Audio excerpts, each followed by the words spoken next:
Okay, this is Mr. Precella discussing interval notation today with his favorite algebra class. To introduce interval notation, let's draw a number line. Let's suppose we have a number line here. And I'm going to just label some numbers on the number line. Let's see, maybe right here's a -5. As you move further to the right, the numbers get larger and larger. There'll be positive numbers eventually. So I'm labeling numbers on the number line in numerical order. -5, -1. How about a +2?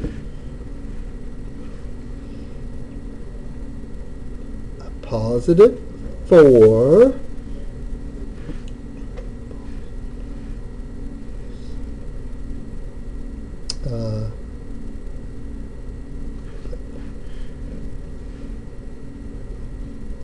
+5. I think that'll be it. Okay, I've just labeled numbers on a number line, and I'm going to shade regions on the number line. I'm going to shade. This is a blue ink or blue pen. It's hard to tell up there on the display, but when you watch it, if you watch it, it's more obvious. I've shaded all the numbers between -5 and -1, and I'm going to put either an open circle or a closed circle at each one of these endpoints. That's an open circle. This is a closed circle.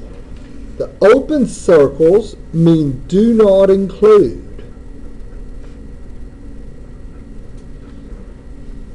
The closed circles, ooh, my blue is dead.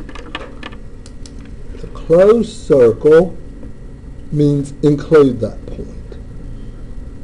So this shaded region here, and again to y'all up there it looks like it's black, but it's really blue. Someone asks, well, what's this shaded region here? Well, it'd be all numbers between -5 and -1, including -1, but not including -4. Now, let's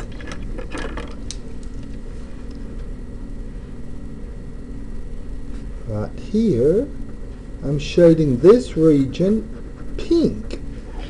All the numbers between 2 and 4, not including 2 and not including 4. Sometimes students say, well, 3. And I say, well, yeah, 3 is one of them. But sometimes when I say numbers, I just mean counting numbers. Here I'm meaning the real numbers, all the decimal numbers. 2.0001543 would certainly be in here. So there's actually a whole lot of numbers between 2 and 4, not just the number 3. Okay? And finally, I'll do a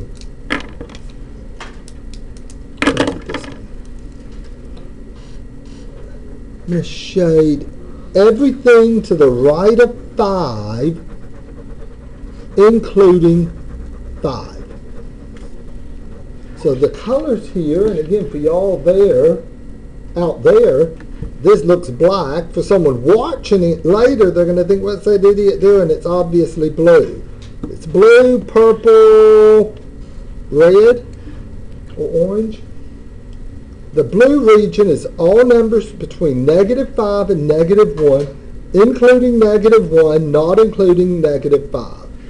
This pink region, all numbers between +2 and 4, not including +2 or +4.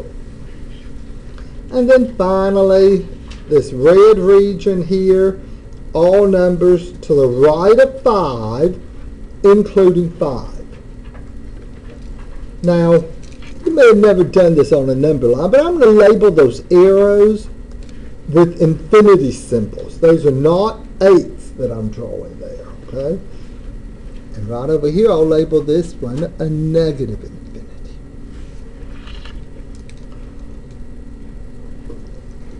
Interval notation is a shorthand way of writing out what I've graphed here, and it's a shorthand notation for what I'm about to say.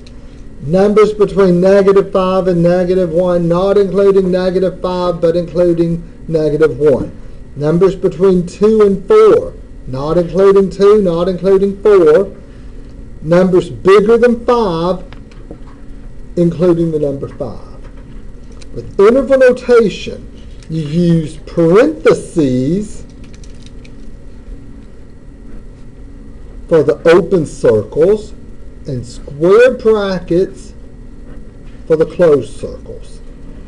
If I wanted to write this first notation, this first shaded interval here using interval notation, it would look like this: parentheses, -5, comma, -1, bracket. I'm using parentheses for the open circles and square brackets for the closed. And this notation means all numbers between -5 and -1, not including -5, but including -1. So it's just shorthand notation for that. How would I write all numbers between 2 and 4, not including 2 and not including 4? That would be this pink region here. You would say parentheses 2, comma, 4, parentheses. And finally, this last region. Well, I like this start, stop, left endpoint, right endpoint. That's why I put an infinity there. I'm going to write it like this: bracket, because that's a closed circle, 5, comma, infinity. Now, what should we be putting here? The infinity. Parentheses or brackets? Parentheses mean not including. Square brackets mean including. So, what would make more sense? Would it make sense to talk about from 5 to infinity, including infinity? That would be sort of like saying including the arrow. So what do y'all think we're going to say? Including or not including infinity? Not. Okay? Always use parentheses by infinity or negative infinity. Okay? Don't use square brackets beside infinity symbols. Now, ultimately what we're going to be doing in a moment or later is solving inequalities. And our answer, we're going to be drawing number lines, and we're going to call these numbers here cut points, and we're going to be shading regions on it. And our answer will be the shaded regions. We're going to connect those with a union symbol. That's a big U. It's a union symbol. You may have studied some set theory before and recall seeing union and intersection. If you don't give it another thought. Just stick the union there. It means or. Any number here, or here, or here is going to be making the statement true. Okay? I'm making them all different colors, but I've set, what are the numbers that are in the shaded region? Anything here, here, here. Okay? Any questions on this interval notation? It's not anything hard. If you've seen it before, it's easy to forget. The easier something is to learn, the easier it is to forget. I don't know if y'all have noticed that, but that's what I think. But it wasn't hard to remember.